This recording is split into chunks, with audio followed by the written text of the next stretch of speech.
This all started one chilly Thursday evening, the kind where you think it's just another ordinary night. I just kicked off my shoes, popped some leftover shepherd's pie in the oven, and was about to relax when my phone started buzzing. I glanced at it. It was Mum. Now, Mum doesn't call just for an adder. Usually, it's when something's gone wrong, like the TV's broken or she's forgotten her email password. So seeing her name flash up felt strange. I answered. The first thing I heard was her sobbing. "Arthur, please come over. We need you." Her voice cracked like she'd been crying for hours. I didn't ask why. When Mum's crying like that, you don't ask questions, you just go. I grabbed my coat and shoes, heart hammering, and drove over. On the way, my mind raced, trying to figure out what nightmare had landed on our doorstep. When I got there, the house felt heavy. The living room, where we'd had countless family movie nights, suddenly felt tight and suffocating. Dad sat on the sofa, staring blankly at the floor. Sister Lucy was pacing nervously, biting her nails. Brother Jamie was slumped in the armchair, avoiding eye contact. And Grandma looked smaller somehow, like years had slipped off her life overnight. "Arthur, sit down," Dad said, his voice hollow. I knew immediately this wasn't small. Not by a long shot. It turned out the family was buried in debt, a mountain of it. £55,000 worth. Every credit card maxed out, mortgage payments months behind, and the bank had even sent a foreclosure warning. The house Mum and Dad had worked so hard for was on the line. Lucy, my older sister, had secretly taken out a loan to cover some emergencies, but no one knew the full story. Collection agencies were relentless, calling and sending letters day and night. Dad's voice cracked as he said, "We don't know what to do anymore. We're running out of time." They'd tried everything. Selling bits of furniture, cutting back on expenses, even asking relatives for help, nothing worked. The weight of the whole mess seemed to settle on my shoulders without me even volunteering. I had been saving for years. Working hard at a decent job, putting money away for something big, a dream I'd kept to myself. But seeing them like that, broken and desperate? I didn't hesitate. "I'll help." "Don't worry," I said. Over the next few days, I threw myself into untangling the mess. I withdrew £55,000 from my savings, a massive chunk of cash, and started paying off urgent debts, credit cards, utility bills, the lot. I even met with the bank to negotiate the mortgage, just so we wouldn't lose the house. I covered Lucy's loan too, just to get the debt collectors off their backs. Bit by bit, things steadied. The house was safe, and the nightmare eased, if only a little. And their reaction? That made it all worthwhile. Dad pulled me into a hug, the kind of hug he never gave. "You're the hero of this family," he said quietly. Mum cried happy tears, and even Lucy, usually too proud to ask for help, whispered, "Thank you, Arthur. I don't know how to repay you." For once, I felt like I mattered. I thought that moment would change everything. But I was wrong. At first, things looked up. Dad was back in the garage tinkering, Mum wasn't glued to worrying over bills, Lucy smiled more often, and Jamie even seemed lighter. But a few weeks in, the warmth faded. Visits became shorter, messages less frequent, and the gratitude? It started to feel like an act. Maybe they were just busy, I told myself. Or trying to move on. What kept me grounded, though, was the secret I'd been planning for years. You see, long before all this debt drama, I dreamed of buying Mum and Dad a new car. Nothing fancy, just reliable, something they wouldn't have to worry about breaking down like their old rust bucket. That clunky old thing they called Betsy had been limping along for years, held together with duct tape, windows that only worked if you pressed the buttons just right, and more breakdowns than I could count. I'd been saving up for a replacement, not just a car, but a way to say, "You've done enough. Now it's my turn." After sorting the debt, I thought, now's the perfect time. I did my homework, finding a sleek, silver crossover with heated seats, a backup camera, everything they'd love. On the day I bought it, I was buzzing. I polished it until it shone and planned the perfect surprise, park it just out of sight, then reveal it after dinner. Before heading over, I called Mum to check everyone was home. Yeah, we'll be around, she said, sounding distracted. Great, just thought I'd swing by, I said. Okay, see you, she replied, then hung up without a word. That felt odd, but I shrugged it off. When I pulled up, I parked a little down the road, close enough to be ready, but far enough to keep it a secret. Walking up, I felt like a kid on Christmas morning. But as soon as I stepped inside, the mood hit me, cold and strange. Hi everyone, I said, trying to keep my voice light. Mum mumbled a hello. Dad grunted. Lucy and Jamie were nowhere to be seen. From upstairs, I could hear Jamie's music blasting, and Lucy was glued to her phone, ignoring me completely. Everything okay? I asked. Yeah, fine, Mum said, eyes still on her screen. It didn't feel fine. Still, I pushed on. I thought we could have dinner together. I've got something important to show you after. Lucy rolled her eyes. Is it going to take long? I've got plans. Jamie shouted something from upstairs. Rachel, who I hadn't seen all evening, didn't even come out of her room. Dad sighed and said, Fine, let's get this over with. I wanted to walk away right then, but I'd already parked the car. I stayed. Dinner was painfully quiet. Just as I was about to explain my surprise, Jamie came downstairs chewing on some bread. Can I borrow your car tomorrow? He asked. I hesitated. I need it for work in the morning. Lucy snapped, So you can bail us out of debt but can't lend Jamie your car? Great hero you are, Arthur. My head whipped towards her. Are you serious? Rachel appeared, arms crossed, scowling. He's always like this, doing stuff to look good, then acting like he's better than everyone. What's wrong with you lot? I asked, trying to stay calm. I've done nothing but help. Mom finally spoke up. Arthur, we've got enough going on without you making it all about yourself. If you're going to cause drama, maybe you should just leave. I was stunned. I'd come with a gift, and they were shutting me down. Dad muttered, We're not asking for your help anymore. Don't think you're the center of the world. Even Grandma looked disappointed. Something inside me snapped. I slammed my hands on the table. Shut up. What's wrong with you all? I came here to do something good, and this is how you treat me? Fine. I've got something you don't deserve. I stormed outside. They followed, and when they saw the new car parked outside, their faces were priceless shock, disbelief, and maybe a little guilt. This, I said, pointing, voice sharp, was meant for you. I saved for years to get you something reliable. But you don't deserve it. Lucy tried to interrupt. No, I said firmly. You've made it clear how you feel. I'm just the guy who cleans up your messes.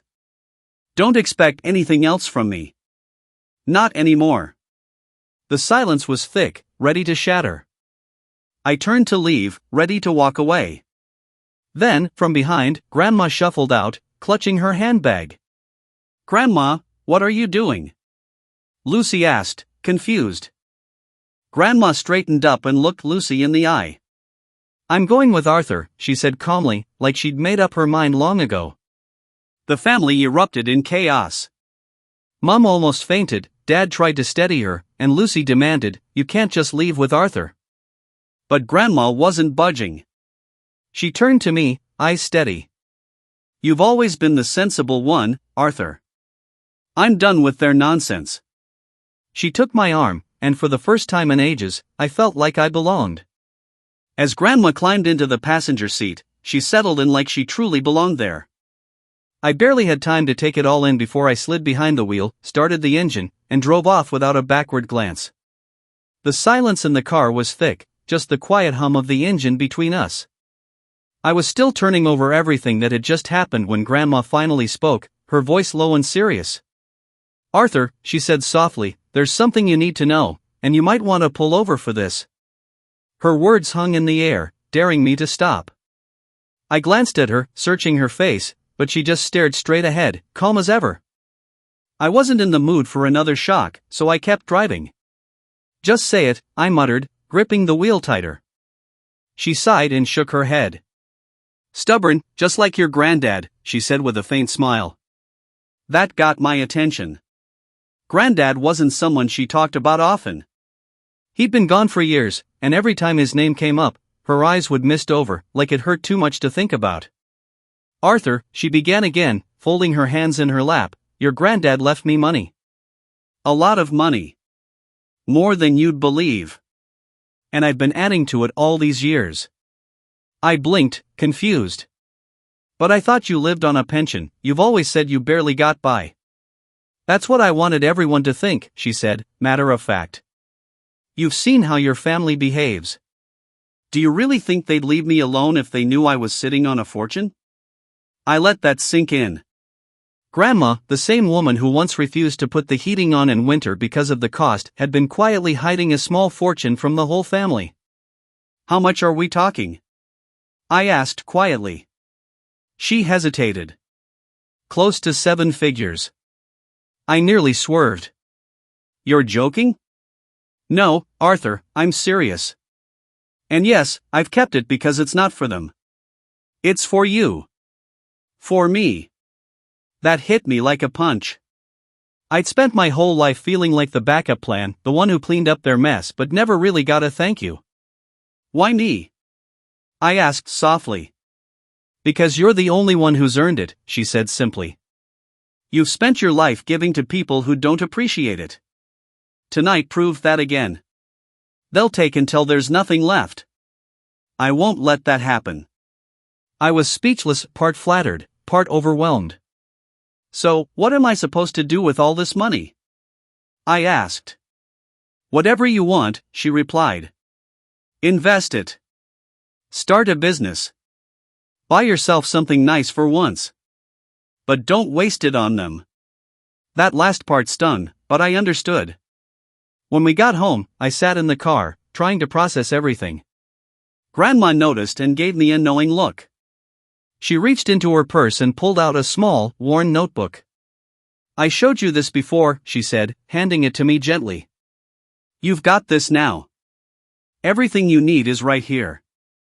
You don't need their approval. I looked down at the notebook. Its pages were filled with neat handwriting, account numbers, investment notes, lawyer contacts. Real proof that she trusted me. I flipped through, stomach twisting with every page. Stocks, bonds, bank accounts, stuff I barely understood. Grandma. I don't know if I can handle this, I said quietly. It's a lot. She placed a firm hand on my shoulder. You can do it, Arthur. You're smarter than you think. Just promise me one thing. Anything. Don't spend it on people who don't deserve it, like your family. I know you have a kind heart, but they'll take until you have nothing left. This is for your future. For your peace of mind. Her words stayed with me all evening. Then she got out and went inside, leaving me alone with the shiny new car, the one I'd bought for them but now felt like a reminder of how badly the night had ended. The next morning, my phone blew up. Messages flooded in overnight. Mum sent 3 long texts about how I'd embarrassed her. Lucy posted a cryptic status about people needing to grow up, clearly about me. Janie's message was worse, just 2 words. You're selfish. Grandma saw my face.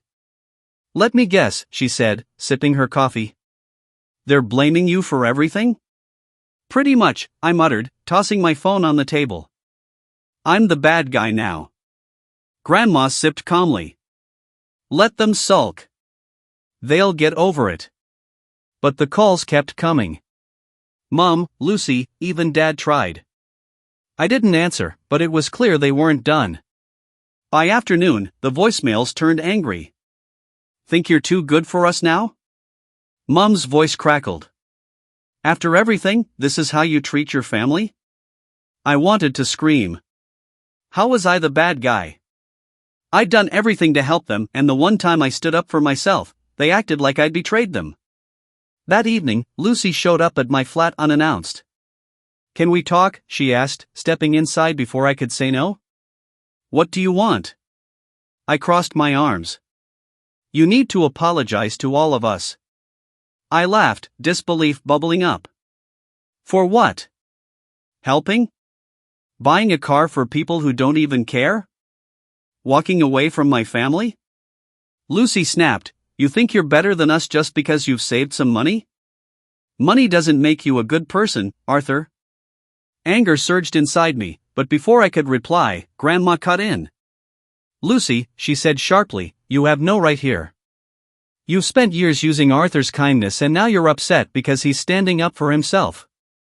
Lucy looked stunned. Save it, Grandma said, standing. I've had enough. Get out. Don't come back until you learn respect. Lucy's face flushed red but she said nothing, storming out with the door slamming behind her. I stood there, still shocked. Grandma, you didn't have to do that. Yes, I did, she said, sitting back down. They need to learn they can't treat you like this. For the first time in years, I felt someone had my back. The days that followed were a blur. I barely ate or slept, mind spinning with all I'd learned. Grandma tried to comfort me, but there wasn't much she could say to ease the blow. One thing was clear, I was done with their lies, manipulation, and guilt trips. For the first time, I was truly free. But freedom wasn't the peace I'd expected.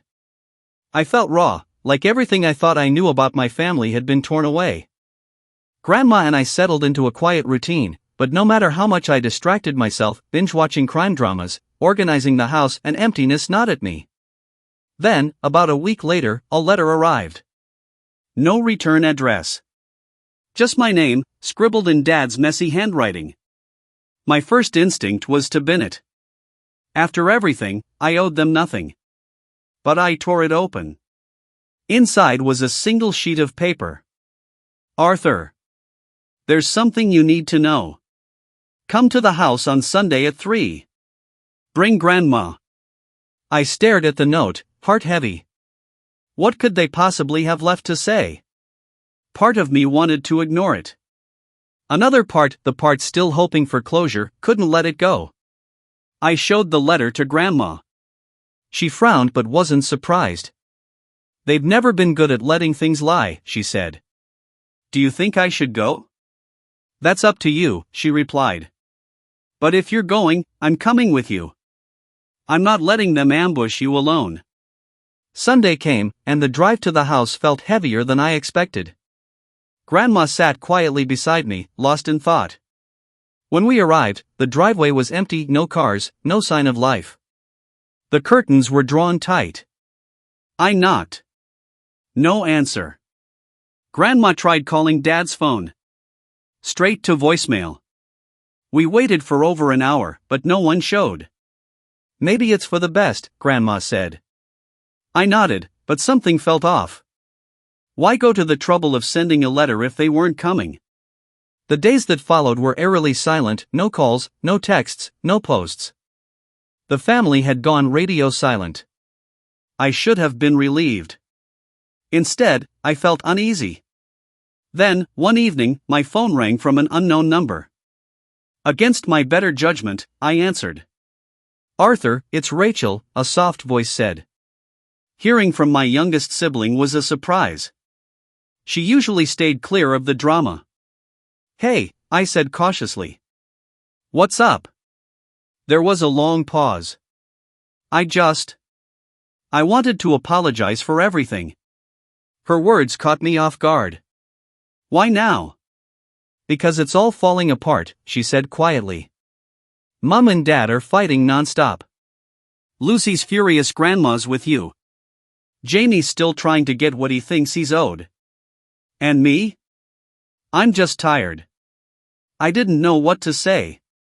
Part of me wanted to forgive her. She'd never been as bad as the others. But another part wondered if this was another angle. I don't know what to say, I admitted. You don't have to, she said. I just wanted you to know not all of us see you as the villain. You've done so much for this family, and they've used you again and again. They'll never admit it, but I've seen it. They expect you to fix everything, then turn on you. It's not fair. Her honesty hit me harder than I expected. I leaned back, trying to process it all. Why tell me now? I asked. Because I feel awful, she said. I watched them use you for years and never spoke up. Maybe I was scared. But seeing how far they've gone, how they're treating Grandma, it's disgusting. You don't deserve any of this. I swallowed hard. Thanks, Rachel. That means more than you know. There was a pause, then she said, someone's on your side. Don't let them drag you back into their mess. I won't, I said firmly. Not this time. Her words stayed with me long after the call ended. I hoped for a sliver of peace, some kind of reconciliation. A week later, another letter arrived, this time from a solicitor. Inside was a formal notice about Granddad's estate. A final review of assets, something about trusts. It didn't make sense. Granddad had been gone for years, and I thought everything was settled. I showed the letter to Grandma. Her face darkened. This is their doing, she said bitterly. They're trying to dig up anything they can use against us. Still, I called the solicitor the next day. What I learned blew me away. Granddad had left a secondary trust fund separate from the money Grandma managed. It wasn't huge, but it was enough to stir things up. And it wasn't meant for the family. It was left specifically to me. I sat in stunned silence as the solicitor explained. Granddad had set it up just before he died, with strict instructions it wasn't to be touched until I turned 30. Why didn't anyone tell me? I asked. The family was notified when the trust was created, the solicitor said. But I was told not to contact you until the time was right. I hung up, mind racing. They'd known about the trust all along. Kept it secret. When I told Grandma, she wasn't surprised. They've always been good at hiding things when it doesn't benefit them, she said bitterly. Not long after, Lucy called. She wanted to know if I'd come to my senses about Grandma's money. I didn't tell her about the trust. I wasn't ready for that fight. Instead, I told her what I'd been holding in since this all began. You know what, Lucy? I'm done. Done with the lies, the manipulation, the guilt trips. You want to live in that toxic cycle, fine. But I'm not playing anymore. She didn't take it well. You're seriously choosing Grandma over us? No, I said firmly. I'm choosing me. For the first time, I mean it. I'm finally making plans for my future, the kind I'd put off because I was too busy fixing everyone else's problems. I'm meeting with Grandma's solicitor, sorting her estate, and looking into investments. The family's messages have slowed fewer and fewer, until eventually, they stopped altogether. It's not the closure I imagined, but it's enough. Grandma's still here with me, her wit and wisdom steadying me through it all.